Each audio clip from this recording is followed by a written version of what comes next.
They drag him like meat across the polished steel of the Dominion Reaver's war deck, a jagged trail of blood smearing each uneven step, as if the ship itself had begun to bleed. The hull moaned with a low growl of distant engines, the vibrations pulsing through the bones of the ship like a heartbeat inside a monster. Fluorescent lights flickered overhead. Some burned out completely, others stuttering through shades of pale green. Shadows stretched long down the corridor. Not even the ship's own lights seemed to want to shine on the prisoner. He wasn't walking. He was holed, wrists clamped behind his back with sparking manacles, arms useless, head hung low like a marionette with its strings cut. His boots dragged, scraping in slow, rhythmic screeches. The armor on his body, if it could still be called that, was shattered and buckled, barely clinging to his frame. Chunks of plating were missing. One of his pauldrons had been torn clean off. The helmet, what remained of it, exposed half his face, a bruised and blooded jaw, with dry blood crusted along his cheek and down his neck. Even in this state, something about him unnerved the guards. 2 Graxa soldiers, towering reptilian bipeds with 6 gleaming eyes and long, whip-like tails, flanked him. They were elite enforcers, bred for pain and conquest, yet they spoke in hushed tones. Still brayer thin, somehow, one of them muttered, tightening his grip on the prisoner's shoulder. His voice sounded like grinding whetstone. The other flicked his weapon up, jabbing the prisoner's ribs with the barrel. He won't be much longer. We're delivering him, not babysitting him. The prisoner groaned softly, not in pain, but in protest, like a sleeping predator nudged before its time. Did you see what he did to our wrecking wing? The first guard whispered, quieter now. 13 drop units. Vaughn squads. Gone in 12 minutes. That's just a myth, the second hissed back. He was already dying when they found him. It's just meat in that armor. But the first didn't look so sure. Neither did a half-dozen other guards who refused to meet the prisoner's eye, the one eye that still worked. That eye wasn't human anymore. It was red, glowing, unblinking. They approached the command chamber, doors sealed shut in front of them, reinforced, ancient, and adorned with battle engravings. Scenes of alien empires crushed beneath Concord flags. Symbols of planets burned and star systems turned to ash. The Graxa stepped forward and slammed the override panel. With a deep metallic hiss, the command doors opened. Inside, silence reigned. The room was cold and vast, designed for intimidation. Its walls were lined with holographic archives and animated war maps, showing hundreds of strategic points across the known galaxy. At the center of the chamber hovered a spherical table of hard light, displaying a rotating model of the galactic front. Standing around it were the 4 captains of the Concord Fang, each one a nightmare carved from a different corner of the stars. General Ryscar of the Threx Dominion stood 7 feet tall, his frame skeletal and wrapped in bio-steel robes that clicked with every movement. His eyes were twin slits of molten gold, unblinking. Beside him, Commander Vrel of the Ikari Hive pulsed with bioluminescent veins beneath a transparent exoskeleton. His mandibles twitched as he studied the approaching prisoner. Third was Admiral Drovic of the Vaughn Syndicate, a creature whose body was little more than smoke sealed in a crystalline shell, swirling with blue lightning. His voice was synthetic, sharp, and impatient. And finally, Warlord Zenth, the oldest and most revered. His skin was obsidian stone. His horns were carved with the names of every world he'd broken. He had not spoken a word since the prisoner entered. The Graxa threw the man forward. He hit the floor hard. Silence. Vral's mandibles twitched again, forming what might have been a smile. Is this it? Ryscar raised a thin hand to his metallic jaw. This is a ghost of Delka? The mercenary who decimated our outpost on Vorga 7? The human who cracked the Krelzar vault? Drovic emitted a static buzz that might have been laughter. I expected more limbs. Maybe they sent us the wrong one. Vral sneered. This one looks broken. Meat, Ryscar agreed. It's always meat. The prisoner didn't move. His breathing was shallow, but steady, almost measured. Then the warlord spoke. Zentha's voice was deeper than the ship's reactor core. His code name. The others fell quiet. That was the only thing they hadn't yet discussed. One of the Graxas swallowed thickly. We weren't told at first. Just a prisoner. But when they scanned the body, the AI tagged it. Zen stepped down from the central dais. The ship seemed to lean with each of his steps. "Say it." The Graxa hesitated. Then, barely above a whisper, the word came. "Widowmaker." The effect was immediate. Ryscow stopped moving, mouth hanging open. Vral stumbled back from the table, eyes flickering with primal instinct. Drovik's shell pulsed rapidly, static screaming across his body like a panic signal. Zent just stayed. For several heartbeats, the war room was deathly silent. Then, "That name is a curse," Ryscow said, his voice thin. "He died," Drovik stammered. "He died on Syraxis. He burned." We all saw the satellite footage. "They said it was him who leveled the phage bastion with his bare hands," Vral muttered. "Ripped out its singularity core." "No," Zen said, louder. "I saw that footage, and I knew it wasn't a death. It was a message." The prisoner stared. Slightly. A flick of the fingers. A twitch in the jaw. "He's supposed to be dead," one of the guards mumbled. "We locked him down. He was unconscious the whole time." The prisoner raised his head. One eye, red, burning, locked on Xanth. The guard stepped back. What is he looking at?" Vral stammered. Xanth, now standing barely 5 feet from the prisoner, said nothing. He only stared into the red glow, the eye of the Widowmaker. Then they all heard it. A sound. Soft, subtle, mechanical. Click. A signal. A charge. A release. One of the manacles hissed, cracked, and dropped from the prisoner's wrist, not broken from the outside, but unlocked from within. The guards reached for their weapons. "Don't," Zent barked. Too late. The prisoner stood. No groan. No hesitation. He rose in silence, slow and steady, like death rising from its throne. And he smiled. He stood, not like a man who'd been beaten, not like a prisoner released from chains. He stood like gravity had surrendered, like death itself had decided it wasn't worth the fight. The guards backed up instinctively, weapons half raised, half forgotten. Graxa pride evaporated in the face of that slow, deliberate rise. The red glow from his cybernetic eye intensified, scanning the room, reflecting the captain's pale, dumbfounded faces like mirrors to their own fear. For 3 seconds, just 3, the war room was silent. Then he moved, and the first guard's head came off. No sound, no warning, just flash, and a wet, metallic thump as a reptilian skull hit the floor and bounced twice before sliding to a stop against Zenta's boot. It took the others half a second too long to react. By the time the second Graxa pulled the trigger, Widowmaker had already closed the distance. His left arm, once limp, now alive with a violent hiss of servo motors, snapped up like a scythe. Fingers pierced the guard's throat armor. Hydraulic fluid and black blood sprayed in arcs across the polished floor. 2 down. 4 still alive. The captains, no longer so regal, stumbled back in horror. "He's unarmed," one of them shrieked. Wrong. He was never unarmed. His forearm split open, metal jaws unfolding with mechanical snarl, revealing a wrist-mounted flechette launcher, illegal in 16 galaxies, outlawed even by warlords who fed on babies. The weapon screeched once, a sound like a demon coughing, then fired. The microblade screamed through the air in a spiral of death. One struck Vral in the chest, puncturing the chitin and impaling his pulsing heart sac against his spine. The Mantis commander gurgled, legs twitching, collapsing into a pile of steaming exoskeleton shards. The room exploded into chaos.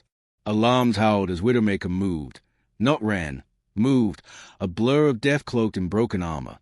Bullets whined past him. Plasma bolts seared the walls. But nothing slowed him. Ryscow, the bio-steel-cloaked strategist, activated his defense field, a shimmering cocoon of kinetic force, and backed toward the command console. Contain him. Seal the exits. Widowmaker didn't care about exits. He cared about the message. With a grunt, he ripped a plasma rifle from the dead Grax's hands and opened fire, but not on the captains. Not yet. He aimed up, blowing out the overhead lights. The chamber dimmed in flickering bursts.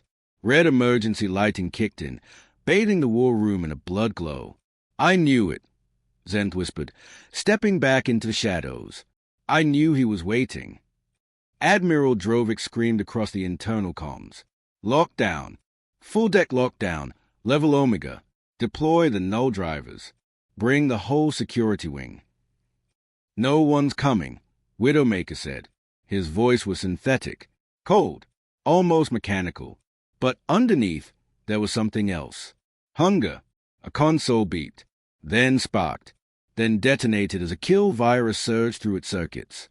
Widowmaker had uploaded something the moment his manacles dropped, a Trojan swarm, laced into his very bloodstream, now infecting the Reaver's AI like a virus with claws.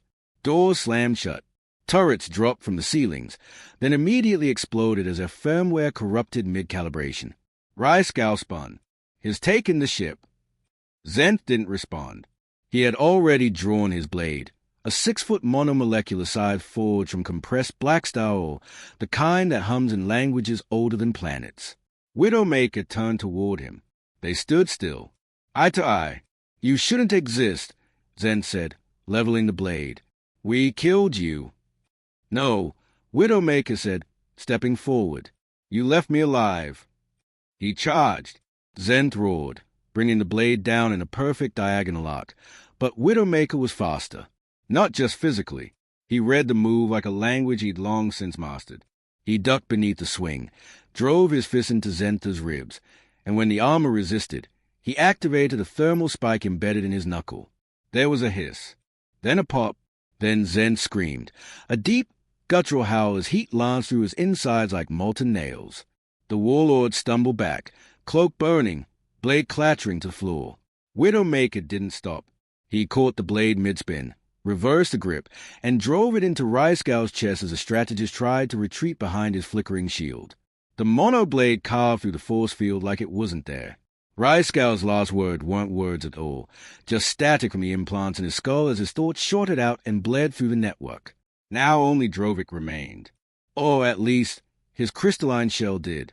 The Vaughn Admiral had already activated his phase shift, transforming and delivering energy and darting across the room in arcs of blue lightning. You can't kill light, he hissed through the speakers. You can't kill what you can't touch. Widowmaker paused, then said, You're not light. He reached to his belt, pulled a black cylinder, and thumbed a button. A pulse bomb, tuned to disrupt phased energy patterns. He threw it. Drovik screamed. The air rippled.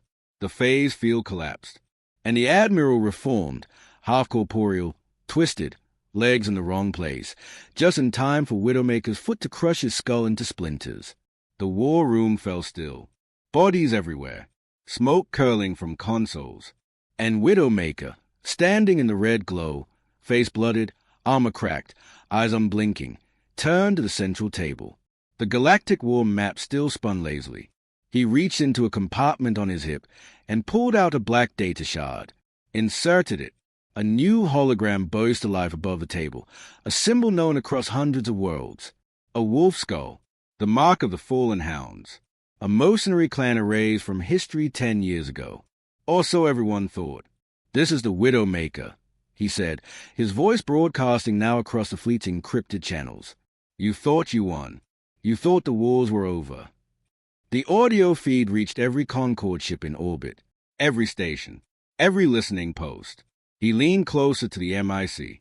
You've mistaken survival for surrender. Then he detonated the Reaver's core. The Dominion Reaver didn't explode. It vanished. One moment it was the spearhead of the Concorde Fang fleet. A legend, a mobile fortress whose silhouette cast fear into orbit. The next moment, it was gone, vaporized in a bloom of white-blue light that swallowed every camera feed across the sector. Not debris, not even heat signature, just absence. Some thought it was sabotage. Others thought it was an inside job. But deep inside a black site listening post orbiting the fractured moon of Sionis, a technician's monitor blinked to life, playing a single repeating transmission. This is the Widowmaker. You thought you won. You thought the wars were over. You've mistaken survival for surrender. The message was wrapped in untraceable code, a signature embedded with ancient encryption, dated from 10 years ago. The tag bore a name burned into history, then wiped from it. Fallen Hounds. The technician choked on his drink. Across the sector, dread set in like a virus. In the spinal throne of the Concord Fang, a citadel of black glass and ion stone orbiting the dying star Grax-7, the War Council convened within 6 hours. That fast, that scared. Not since the burning of the Krelzar moons had the captains gathered in person. But this wasn't politics. This wasn't posturing. This was fear. 17 generals, 3 fleet lords, 5 tacticians bred in gravitonal incubation tanks. They stood around a hollow sphere of light, replaying the last second of footage from the Reaver. There was no explosion. Just him, the Widowmaker's face, glitched, burned, half-masked, eye glowing like a storm trapped in a socket. They watched it 27 times. No one spoke until it stopped. "Impossible," muttered General Vorak, his mandibles clicking in nervous rhythm. "We documented his death. I saw the fire consume him myself." "And yet," said Empress Drab Ka, "his blade took my cousin's head last night." A silence. Then Fleet Lord Nix broke it. "We have a pattern," she said, flicking a claw. The holomap shifted. Dots of light appeared, red pulses across 6 star systems. All minor, all forgotten. Until now, each of these outposts was hit in the last 40 hours, she said. No survivors. Minimal structural damage. But one thing connects them. She rotated the map. Each site, when seen from orbit, had a new structure carved into its surface, dug with precision burns into rock, metal, even ocean floor. A skull. A wolf skull. "You're telling me he did this?" asked Admiral Vogt. "One man." "No," Nick said. "One message." Aboard the smuggler ship Ash Widow, cloaked in the shadow field of asteroid A49 near the Dead Belt, Widowmaker stitched a wound close with one hand while decrypting a stolen comm feed with the other. Blood dripped onto the floor. Not red, not human. Nanofluid hissed from the gash in his shoulder, silver and alive. The wound resisted healing. Concord blades were laced with antinanites now. Adapted. They'd learned something from their dead. He admired that. The Ash Widow's AI, NYX, flickered to life in the reflection of a broken panel. Multiple pings. "Commander, they are triangulating your message origin. You've got 6 fleets fanning out across sectors 17 through 22. Interceptors already in pursuit." Widowmaker didn't look up. "Expected." NYX hesitated. "You've killed 3 High Command members in 48 hours. The bounty on your head is up to 70 trillion. "Still cheap," he muttered. "You can't keep going like this. You're damaged. You need a med bay. You need—" He closed the panel. Silence. He didn't need saving. He needed them to bleed. Meanwhile, at the outer defense ring of Station Hellion, Concord's largest weapons depot, alarms howled as black light swallowed the stars. A scout frigate screamed toward the dock, venting plasma, half-melted. Its comms crackled with desperate signal. "Unknown assailant. Repeat, unknown assailant breach grid. Lost 6 wings. His... The voice dissolved into static. Then silence. Then something worse than silence. Laughter. Mechanical. Distorted. Coming through the same frequency. Then a voice. "You built your walls high," Widowmaker said. "Let's see how loud they fall." Then came the EMP. A perfect pulse. Every weapon, turret, defense drone, and killsat dropped dead. Widowmaker didn't need numbers. He needed access. And he walked through the flames of Station Hellion like a god in mourning, calm, deliberate, unstoppable. The guards opened fire. Died. The mechs targeted his heat signature. Missed. He moved like something between machine and myth, a shadow cloaked in vengeance. And as the central AI begged for mercy in broken code, he planted a shard in the data core.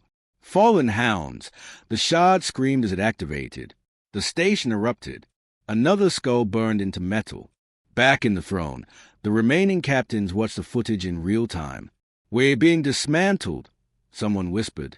"Here's just one man," said another, shaking. "No," said Fleet Lord Nix. "Here's a ghost we trained to kill gods."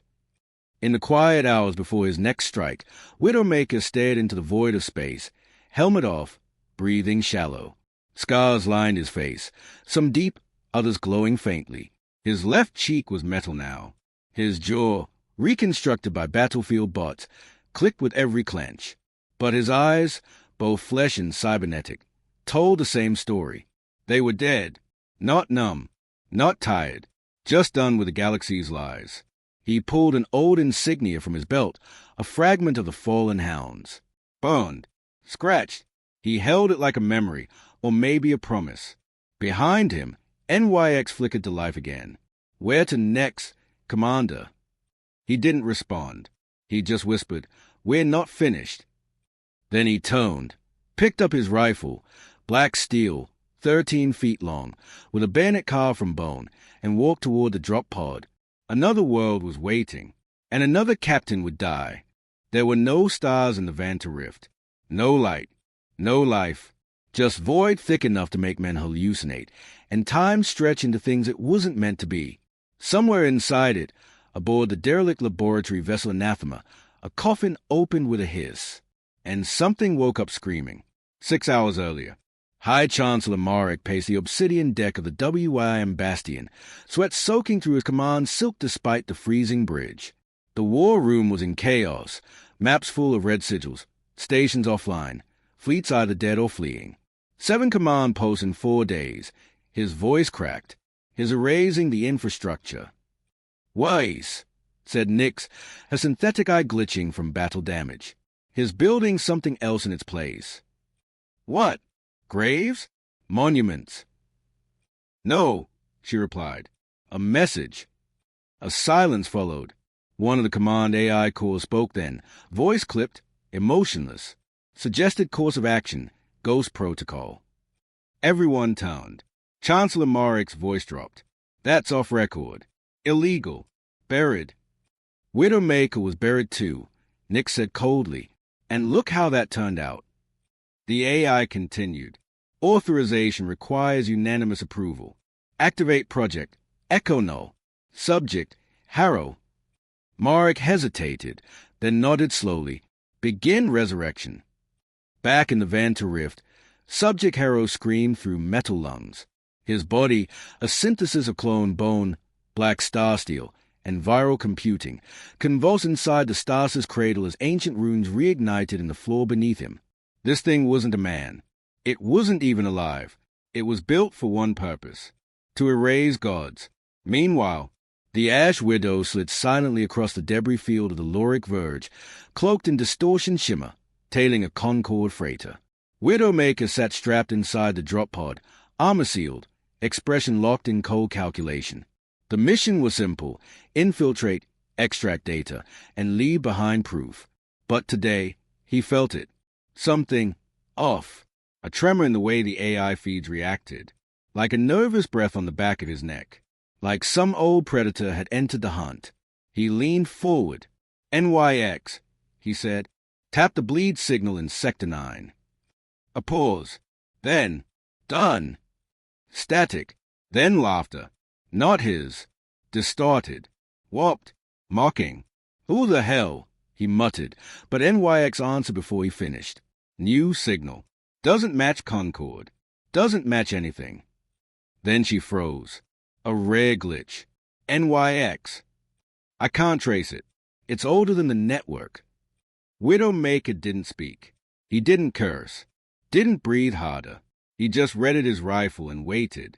Far away, on the observation deck of Anathema, Harrow stared through the reinforced glass. Oh, what was left of him did. No lips. No eyes. Just skin stretched over alloy bones, twitching with embedded commands. His voice, when it came, echoed like a swarm screaming through a throat made of dying stars. "He remembers," Harrow whispered. "Who?" asked one of the engineers, shaking. "The one they tried to forget. The first failure." The lights dimmed. The air temperature dropped. Something in the quantum fields buckled. "He's coming for me," Harrow said, smiling with teeth too white to be real. "He thinks I'm like the rest." The chamber lights flickered. "I remember him too," he added. "I remember Widowmaker." 3 days passed. 3 more Concorde worlds fell. Not in flame. In fear. No shots fired. No armies marched. Just terminals dead. Satellites crashed. And everywhere, skulls carve in code across their planetary networks. It was war without battles. It was a hunt. On the fourth day, WIDOWMAKER stood on the shattered remains of a Concorde station orbiting Grello 6, watching its debris rain into the clouds below. He wasn't smiling. Victory wasn't the point. Each kill brought them closer. Each message, each mark, forced their hand. And that's when he saw it. Something descending. Not a ship. A shape. Jet black. Humanoid. Falling from orbit like a spear thrown by gods. He raised his weapon. Tracked it. The object slammed into the ground 2 clicks away. No heat bloom. No trail. Just impact. NYX, he said. Bring up the sky feed. A satellite camera flickered. Adjusted. Focused. And then he saw it. The thing that crawled out of the crater was humanoid only in the loosest terms. Its limbs bent wrong. Its torso swayed like meat in zero-G. And in its chest, not a heart, but a pulsing eye of energy, ancient and wrong. It looked up, straight into the satellite, straight at him. WIDOWMAKER exhaled slowly. They woke it up. Harrow walked. He didn't run. Didn't charge. He didn't need to. Every step carried history, and horror behind it. He passed through the burnt husk of WIDOWMAKER's previous kills. Watched the symbols carve into walls. Noticed the precision. The method. I see you, he whispered. I remember the training. I remember the pain. He stretched his fingers. They crackled like broken necks. I remember us. At last, the meeting came. They found each other on the fractured plains of Velmora, a ghost world abandoned after its oceans boiled away during the First Helium War. No ships in orbit. No cameras. No help. Just the 2 of them. WIDOWMAKER raised his rifle. Harrow didn't flinch. The wind howled like it remembered war. They stood, staring. You were the prototype, Harrow said. The fallen hound who wouldn't obey. And you, WIDOWMAKER replied, are the leash they forged after me. No leash anymore, Harrow smiled, or tried to. I'm free. No, WIDOWMAKER said, and then he fired. The shot hit, or should have. Instead, Harrow blinked sideways, a distortion in time, and appeared behind him, claws extended. WIDOWMAKER spun, blocked, and drove his elbow into Harrow's throat. It sank in. No reaction. He jumped back, through a thermal mine. Harrow swallowed the blast. Literally, it burned through his ribs. The hole healed. Not impressed, Harrow growled. WIDOWMAKER drew his blade. Black, curved, engraved with the names of every captain he had killed. It sang when drawn, and the duel began. Fast, brutal, artless. WIDOWMAKER fought like a ghost, precise, relentless, unreadable. Harrow fought like a machine that dreamed of screaming. Steel clashed. Sparks flew. One sliced air. The other broke ground. One moved like a memory. The other like a prophecy. They were not fighting to win. They were fighting to end. And somewhere deep in the cold-laced crust of Velmora, something ancient stirred. A memory of death. A whisper of what happens when monsters face the things that made them. Hours later, the dust settled. Blood, black and silver, soaked the rocks. One body lay twitching. Another knelt. WIDOWMAKER's blade was broken. His arm dangled, shattered at the socket. And Harrow was laughing. I was made after you, he coughed. Upgraded. Evolved. You're a relic. WIDOWMAKER, teeth-blooded, smiled back. No, he whispered. I'm a reminder. Then he triggered the failsafe. Not in Harrow. In himself. And the blast sent both of them into silence.